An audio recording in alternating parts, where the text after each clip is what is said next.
Lalu ada Fitri Handayani dan Yasin Abdullah, yang ada juga teman kami yang berhalangan hadir, yaitu Yasin Abdullah.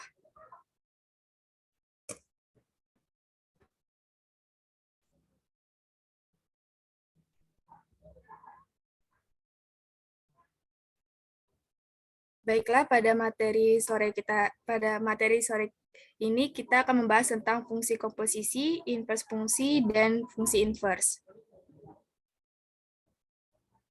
Pada materi pertama, yaitu fungsi komposisi, yang akan dijelaskan oleh Yani. Kepada Yani, dipersilahkan. Baik, terima kasih kepada moderator. Kita awali presentasi sore ini dengan fungsi komposisi. Fungsi komposisi mempunyai definisi, yaitu suatu penggabungan dari operasi pada dua jenis fungsi fx dan gx sampai bisa menghasilkan fungsi baru. Operasi fungsi komposisi juga biasa dinotasikan dengan penggunaan simbol seperti O kecil yang biasa kita baca sebagai komposisi atau bundaran. Nah, untuk ilustrasinya bisa dilihat dari gambar, kita mempunyai himpunan A, himpunan B, dan himpunan C, di mana fungsi F memetakan A ke B dan fungsi G memetakan B ke C, di mana A akan dipetakan kepada himpunan B dan yang menganggotakan X, yaitu ketika dipetakan maka akan menghasilkan fungsi fx. Tetapi tidak sampai di sini saja, kita kembali memetakan himpunan B ke himpunan C menggunakan fungsi G, sehingga diperolehlah fungsi G fx dalam kurung. Nah, untuk dapat kita simpulkan fungsi yang melibatkan fungsi f dan g bisa ditulis sebagai g bundaran fx sama dengan g dalam kurung fx, lalu f bundaran gx sama dengan f dalam kurung gx. Atau definisinya dari daerah asalnya. Yang pertama, daerah asal fungsi g bundaran f yaitu elemen X df ketika dikomposisikan menjadi fx elemen dg. Dan untuk daerah asal fungsi f bundaran g, ketika ditanya daerah asalnya, yaitu elemen x dg ketika dikomposisikan lagi menjadi gx elemen df.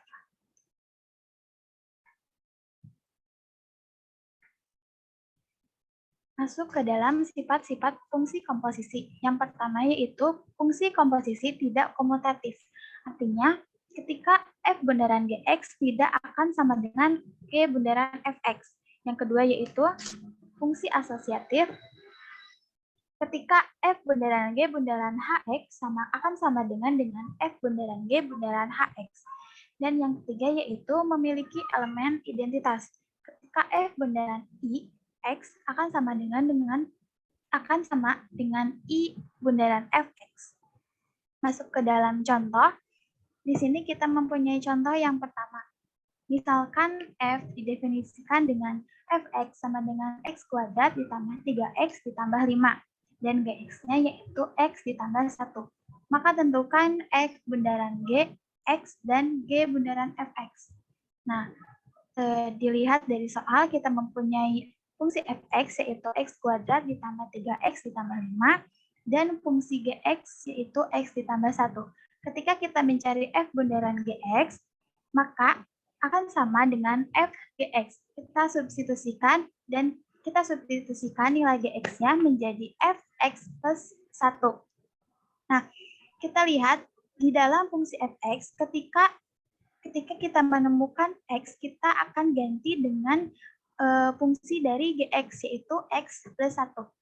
Dari soal, fx-nya adalah x kuadrat ditambah 3x ditambah 5. Kita ganti dengan setiap x-nya dengan x ditambah 1.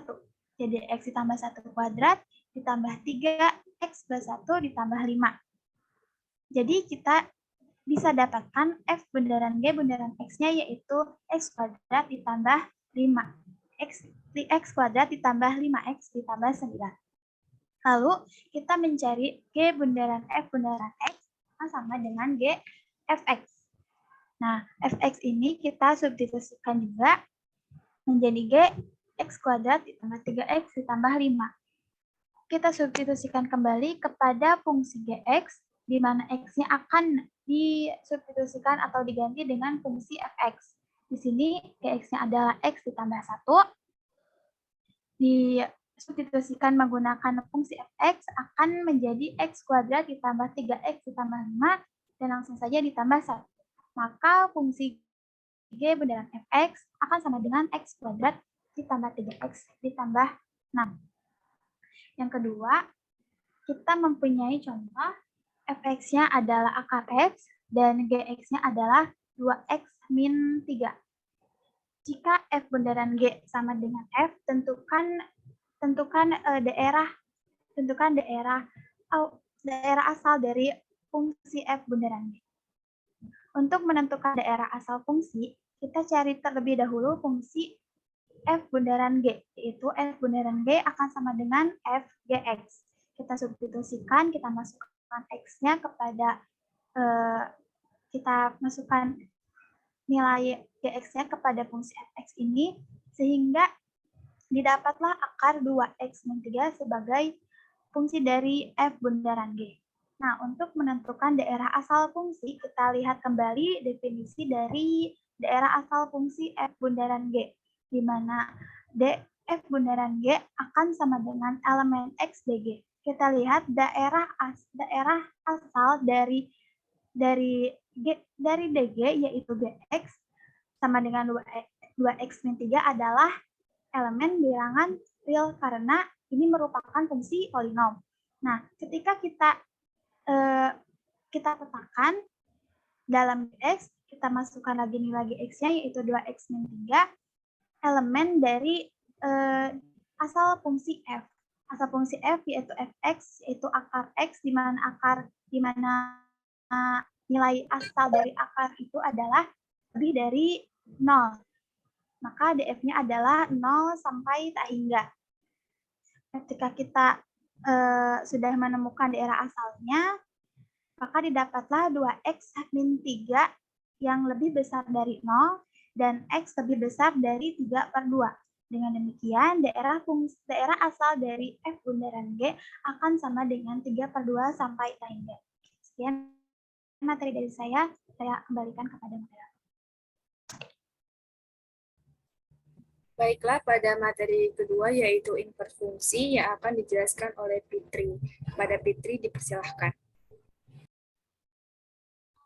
Baik, saya akan melanjutkan materi dari kelompok kami, yaitu invers fungsi.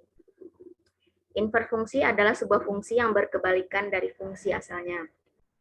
Misalnya, anggap saja F sebuah fungsi dari himpunan A ke himpunan B, dan G fungsi dari himpunan B ke himpunan A. Sedemikian, sehingga G fungsi A sama dengan A, dan F fungsi B sama dengan B untuk setiap A anggota himpunan A, dan B anggota himpunan B. Maka G adalah invers fungsi dari F, sehingga bisa ditulis menjadi F pangkat min 1. Ini mungkin ada kesalahan pengetikan. Selanjutnya, sebuah fungsi F akan mempunyai fungsi invers atau kebalikan F pangkat min 1 jika F adalah fungsi 1, dan fungsi pada himpunan lain atau bijektif. Bisa juga dinyatakan seperti berikut. F pangkat min 1 dikurang 1 sama dengan F. Contohnya adalah F adalah fungsi yang memetakan X ke Y, sehingga bisa dituliskan menjadi Y sama dengan fungsi X, maka F pangkat min 1 merupakan fungsi yang memetakan Y ke X. Ditulis X sama dengan F pangkat min 1 Y. Dalam menentukan fungsi invers, terdapat beberapa tahapan. Yang pertama, ubahlah bentuk Y sama dengan Fx menjadi bentuk X sama dengan Fy. Yang kedua, tuliskan X sebagai F pangkat min 1Y, sehingga F pangkat min 1Y sama dengan Fy. Dan yang terakhir, Ganti variabel Y dengan X sehingga didapatkan rumus fungsi invers atau F pangkat 1X. Demikian, saya kembalikan kepada moderator.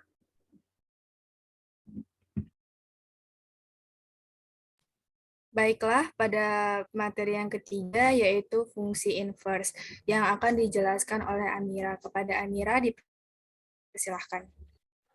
Baiklah, saya akan menjelaskan mengenai fungsi inverse. Dan maaf sebelumnya jika saya off-cam karena jaringan saya sedikit bermasalah. Baiklah, langsung saja ini ada fungsi inverse. Jadi jika tadi teman kita Fitri sudah menjelaskan tentang inverse fungsi, nah kita kan harus tahu tuh gimana bentuknya. Nah, disinilah bentuk dari fungsi inverse. Seperti yang ada di gambar. Ini kalau pengertian kita udah tahu tadi kan fungsi inverse adalah fungsi yang berkebalikan dengan fungsi asalnya. Jika fungsi umumnya adalah f, maka fungsi kebalikan adalah f pangkat min 1. Itu tuh simbol atau apa ya dari fungsi inverse. Nah, dapat dilihat di sini diagram yang pertama ada himpunan X dan himpunan Y yang pertama kan. Nah, kalau ini kan pemetaannya dari X ke Y, X-nya di sebelah kiri, Y-nya di sebelah kanan. Kalau himpunan, fungsinya gampang aja sebenarnya tinggal dibalikkan. Karena ini kan inverse itu sebenarnya dasarnya itu adalah kebalikan. Jadi emang gampang sebenarnya untuk menentukan kalau fungsi ya, dalam bentuk diagram fungsinya, cukup lumayan gampang menentukan inverse. Karena tinggal dibalikkan, seperti yang di gambar yang kedua itu ada Y yang sebelah kiri, X di sebelah kanan gitu. Nah, sebagai contoh situ dijelaskan, jika Fx sama dengan AX tambah B, maka fungsi inverse F adalah F min pangkat min 1 F pangkat min 1X sama dengan X kurang B per A. Itu tuh memakai konsep inverse aljabar yang biasa. Kalau misalnya tambah, inverse-nya adalah kurang. Kalau misalnya bagi, inverse-nya adalah perkalian. Baiklah, segitu saja dari saya. Saya kembalikan kepada moderator. Baiklah, yang terakhir adalah kesimpulan. Dari hasil pemaparan yang telah dijelaskan tadi, dapat disimpulkan bahwa fungsi komposisi merupakan suatu penggabungan dari operasi pada dua jenis fungsi fx dan gx sampai bisa menghasilkan fungsi baru. Operasi fungsi komposisi juga bisa dinotasikan dengan pengguna simbol bulat atau dibaca dengan komposisi atau bundaran. Fungsi inverse adalah suatu fungsi yang berkebalikan dengan fungsi asalnya. Jika fungsi umumnya adalah f, maka fungsi kebalikannya adalah f pangkat min 1. Fungsi f memiliki fungsi inverse f pangkat min 1. Inverse adalah fungsi yang membalikkan aksi dari suatu fungsi. Misalnya, anggap saja f sebuah fungsi dari himpunan A ke B ke himpunan B. Inverse digunakan dalam matematika untuk menyelesaikan suatu fungsi. Ada juga perbedaan dari inverse fungsi dan fungsi inverse, yaitu jika inverse dari fungsi tidak bisa dinyatakan fungsi, maka itu disebut inverse fungsi. Jika inverse fungsi dari fungsi bisa dikatakan fungsi, maka itu disebut sebagai fungsi inverse. Dan juga fungsi inverse sudah pasti inverse fungsi, tetapi inverse fungsi belum tentu fungsi inverse. Baiklah, tiba kita di sesi tanya jawab. Apakah ada teman-teman yang ingin bertanya atau memberikan saran? Dipersilakan.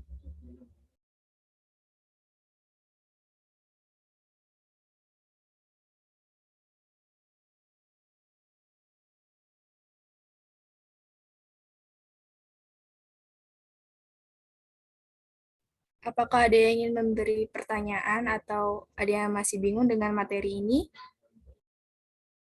Bisa juga memberikan saran dan kritik pada kami. Sangat diterima.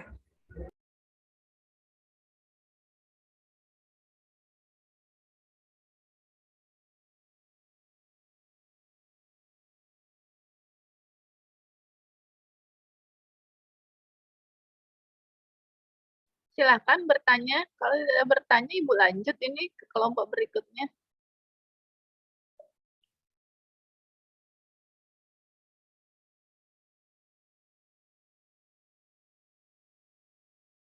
Ada soal juga, Mbak Nisa?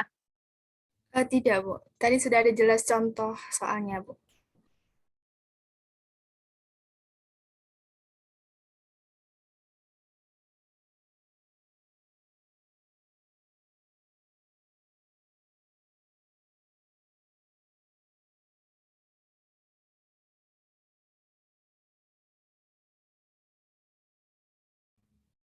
Apakah semuanya sudah mengerti?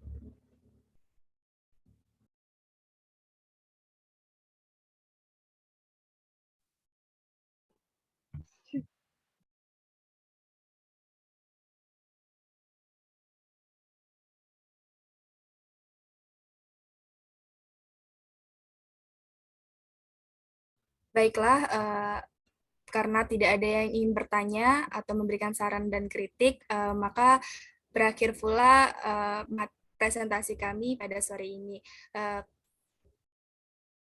Jika kami ada salah kata, kami mohon maaf. Kepada Allah kami mohon ampun. Kami akhiri dengan wabillahi taufiq wal hidayah. Wassalamualaikum warahmatullahi wabarakatuh. Nggak ada pertanyaan nih, Vanessa. Ampun, berarti Nggak udah ada. ngerti ya. Kan udah juga kan yang mencari F bundaran G bundaran F, gitu kan. Iya. Ibu lah yang bertanya satu karena tidak ada pertanyaan. Tadi sudah diterangkan apa syarat F bundaran G itu ada atau terdefinisi. Kapan F bundaran G ada atau boleh dibalik juga G bundaran F itu ada? Kapan? Atau selalu ada? Silakan dijawab untuk semua ini ya. Kalau G bundaran F kan F-nya itu dulu yang dicari kan? Kan G, Fx. Lalu fungsi Fx dimasukkan ke fungsi Gx kan gitu kan ya? Nah, secara teoritis syarat dari F bundaran G itu ada, itu apa? Kapan? Atau semuanya selalu ada, selalu dapat, atau selalu terdefinisi dengan baik?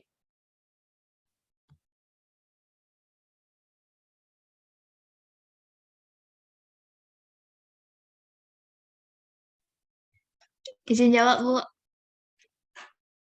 Ya, silakan, Hafifah. Syaratnya tuh fx-nya itu harus memiliki apa namanya yang x tuh bukan variabel. Kalau tidak memiliki variabel nggak bisa dicari. Masa?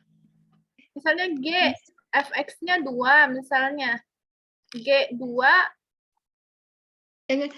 Kan fx beneran gx. Fx-nya tuh harus ada variabel. Kalau nggak bisa dimasukin seperti nilai apa tuh gx-nya. contohnya? Coba-coba. Bisa saya coba, Hafifah. Yang tidak. Coba share screen. Usah nulis pakai laptop.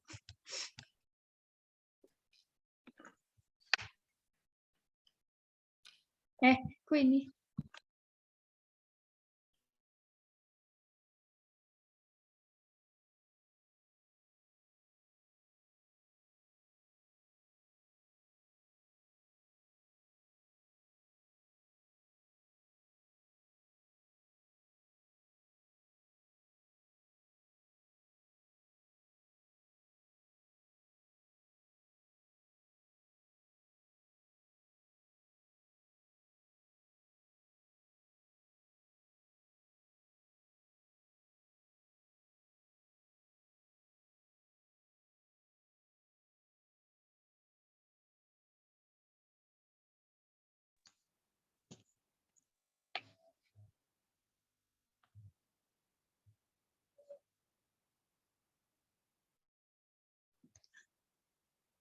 Maaf, Bu, udah lihat share screen-nya, Bu.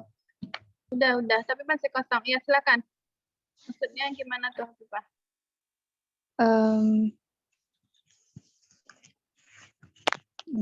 Bisa di samping, bisa. Jadi kalau mana pinanya? Jadi kalau fx-nya beneran gx,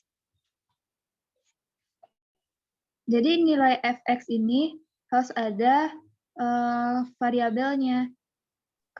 Kasih Contohnya, contoh aja, kasih contoh yang tidak ada variabelnya itu kayak gimana maksudnya. terus Oh, ininya ini ada nih. 13. Tapi Gimana jika sih nulisnya, Hafifah? Kok gitu sih cara nulisnya? oh iya. Kok ya gitu? Coba Oh, iya. ditulis baik-baik. Fx sama dengan X tambah 1. Fx sama dengan, X tambah 1. terus Gx sama dengan, Gx sama dengan 3 tadi ya. Nah, 3. coba ditulis. Gimana cara cari F bundaran Gx? Carinya Sama dengan aja ke kanan, Hafifah. apa aja 3 tambah 1 sama dengan 4. Karena nilai Coba Gx-nya ini pakai langkah.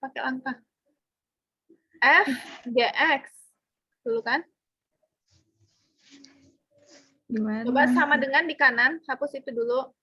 Nah, itu udah benar yang sana. Tuh sama dengan di Fx bundaran Gx itu sama dengan ke kanan. Nah, itu sama dengan. Kemudian berarti F 3 F-nya F. Tulis F. F. Nah, dalam kurung Gx kan gitu ya? ya. Nah, kan gitu kan? Yang lain, FGX kan artinya F, kita masukkan dulu GX. Berarti F, GX-nya berapa? F, ya GX-nya? 3. Ya, oke. Nah, berarti sekarang yang dicari F3. Berarti 3 tambah 1. Itu kan bisa dicari. F3, Fx kita kan X tambah 1. Kalau F3 berarti? Ada penambahan Lah. lain. Begitu, grogi ya. Fx tambah 1. Bukan nilai 3 di fungsi fx, Bu. F3 berarti? Berarti jadi nilainya tuh dapat hasilnya X-nya diganti sama 3 tambah Ya, tambah 1. Berarti dengan sama dengan 4. Berarti Fx bundaran Gx adalah 4. Kan gitu ya?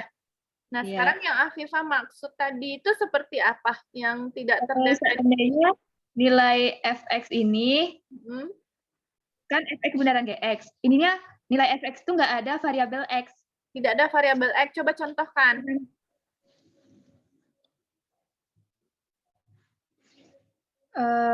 Contohnya Hmm. Fx bundaran Gx di ada lagi Pak. Fx-nya sama dengan 1. Ya, X-nya sama dengan 1 kurang X. Terus? Maka F dalam kurung 1 kurang X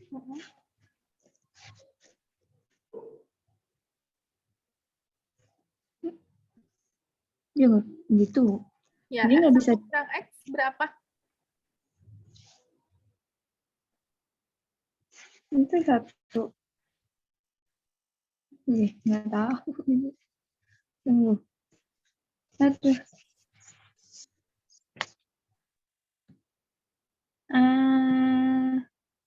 Kita bingung sendiri. Fx kita 1, ya kan?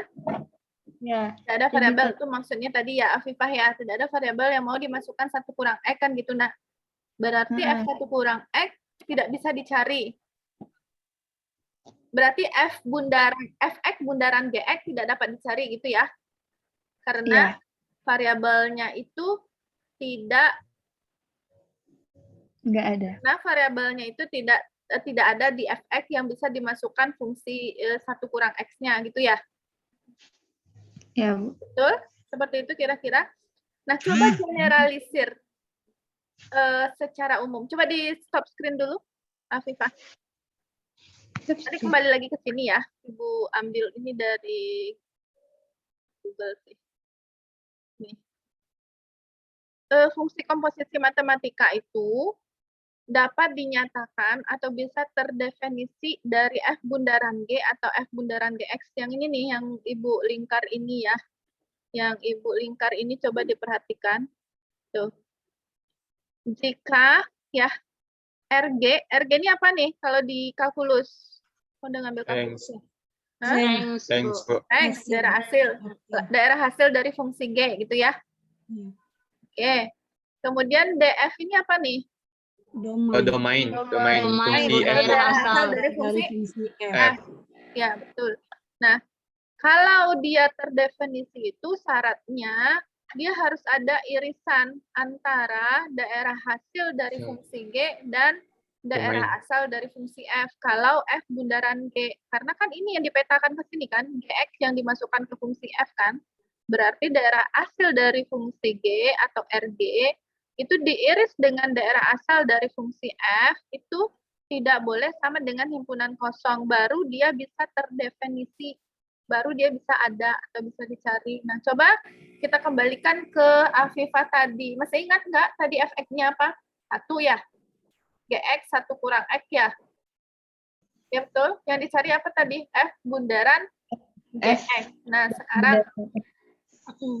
sekarang apa daerah hasil dari G?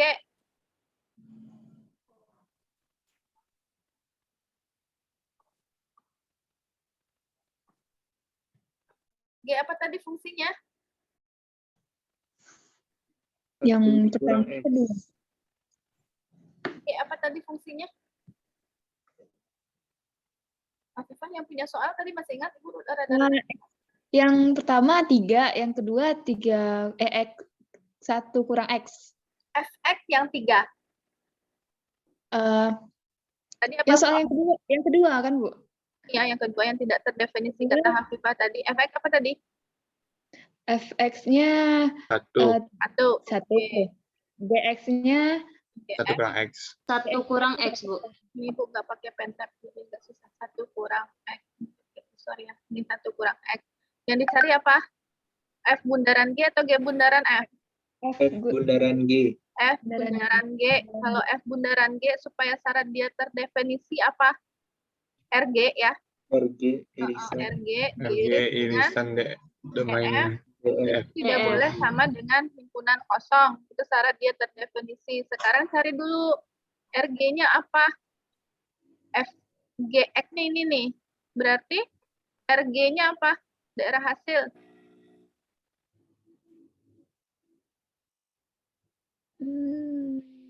Himpunan kosong, Bu. Hah? Himpunan kosong, daerah hasilnya? Daerah hasil itu kan GX-nya ya? Ya, dalam bentuk fungsi 1 kurang X, itu berapa saja bisa nggak terdefinisi? Boleh Ibu katakan RG-nya itu bilangan real nggak?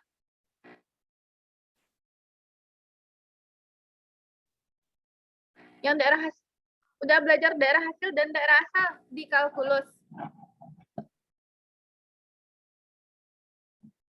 Udah ngambil kalkulus? Sudah. Sudah sampai ke daerah asal dan daerah hasil? Masih sih belum? Di menggambar grafik canggih tuh biasanya didahului dengan daerah asal dan daerah hasil. Kalau bentuk fungsinya yang datar-datar aja tuh X kuadrat tambah 3X tambah 1 kurang X langgap. Itu kan yang bentuk dalam polinom gitu ya. Daerah hasilnya kalau dimasukkan daerah asalnya berapa saja itu gimana bentuknya?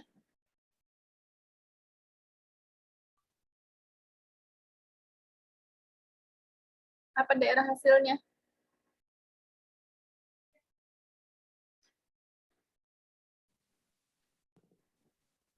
Nah, kalau sudah begini nih, tidak mau mengasih tahu nih kalau daerah hasil bentuk fungsi 1 kurang X itu juga enggak bisa udah lewat mata kuliah kalkulus, udah mau semester ini atau dengan Ibu kalkulusnya jangan-jangan?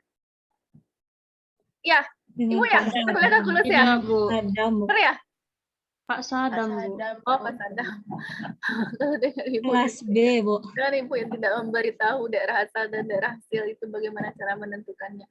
Oke, mahasiswa, ini kan kalau Ibu yang memberitahu langsung ya, nanti mahasiswa itu tidak bisa mencari atau mengkonstruksi. Jadi Ibu memberi beberapa bentuk ya, beberapa bentuk kasus. Ini silakan dicari daerah asal dan daerah hasilnya. Yang pertama yang ini, fx sama dengan 1 kurang x, apa daerah asal dan apa daerah hasilnya. Itu yang pertama ya. Nih, silakan nanti Ibu sediakan menu uploadnya di e-learning. Sekarang ini, bentuk fungsinya itu adalah fx sama dengan akar x kurang 1. Ya, ini apa daerah asal dan apa daerah hasilnya. Oke, fx sama dengan akar x kurang 1. Apa daerah asal dan daerah hasilnya bagaimana? Ini berikutnya, fx sama dengan 1 per x kurang 1. Ya. Ya, soal kita tadi ini silahkan dijawab. Fx-nya nanti berapa tadi? Fx-nya 1, gx-nya 1 kurang x. Silahkan cari daerah hasil ini. Ya, silahkan cari daerah asal ini. Nah, kalian iris. Jika irisannya ternyata adalah himpunan kosong, maka memang benar yang kata Afifah tadi bahwa F bundaran G itu tidak dapat dicari. Tapi jika ada, itu berarti dapat dicari. Silahkan dipikirkan, ya, dikonstruksi pemikirannya. Ini silahkan di screenshot dulu.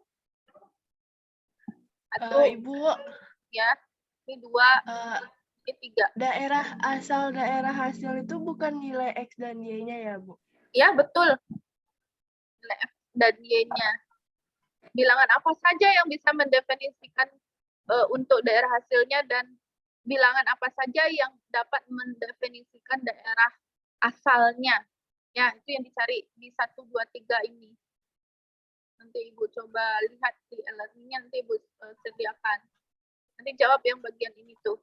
Jika fx-nya sama dengan 1, gx-nya sama dengan 1 kurang x, apakah f bundaran G ada apa gitu ya. Untuk kita cukupkan dulu nanti kelompok apa sampai jam itu.